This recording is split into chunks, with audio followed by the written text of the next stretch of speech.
For fans who are eager to celebrate this year's most popular films, Best Visual Effects is the category where every nominee is a blockbuster. And the magic of post-filming visual effects is put to use in ways that delight us and that might surprise you. Hello, Peter. It's that oomph, the magic in the movies, transporting us from the unimaginable to a new mind-blowing reality. It's Best Visual Effects, the one category at the Oscars where each of the 5 films nominated has been a box office blockbuster. They're tremendous things we're not used to seeing on screen. And the amount of time that had to have gone into that, I can't even imagine. What makes this movie are the visual effects. It's supposed to be a video game. When Guy puts those glasses on, you actually feel that you're in the game. Everything about it was so futuristic. The spaceships, the fighting, the maneuvers, it was incredible.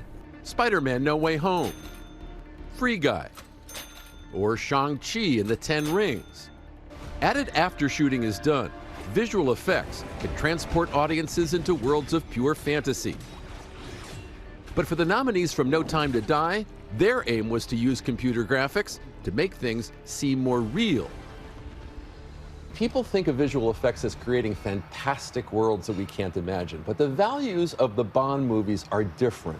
It's important that we see that it's real, isn't it? Well, yeah, I mean, you hit the nail on the head. The aim is to try and achieve as much practically as possible.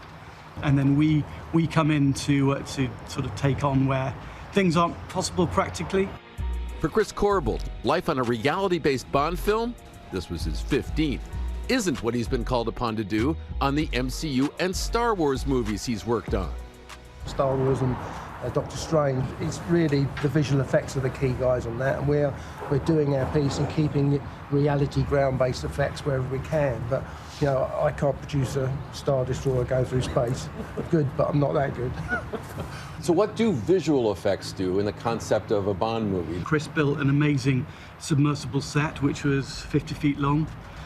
Could roll 360 degrees and submerge into a 20-foot tank of water. What are we seeing that's not real? When Bond comes out, we're adding a bit of lighting and some extra bubbles, but then when we get outside, then we take over, and we're into all CG shots of the trawler going down. It's a full CG build, and everything is CG. That same ethic applies to Dune. The space epic showcases worlds that are imaginary, but director Denis Villeneuve wanted visual effects to keep it real. Denis Villeneuve wanted it to feel as if it was a real world, as if you could take cameras there and film it as if it was actually a real thing. He didn't want it to be too sci-fi, which is a bit weird because it's a sci-fi novel, obviously. You're untethered by any kind of reality. You can put a camera anywhere, you can make anything look, and yet that wasn't the idea here, right? We didn't want to do anything that was too effectsy or showy. Denis didn't want to take people out of the story by assuming that it's a visual effect. Obviously, it's a giant worm, they don't exist, but had to try and make it sit in the desert to make it look like it could exist. Dune's massive sandworms might be this year's most spectacular effect. I guess a lot of what we see in terms of the sand is a practical effect.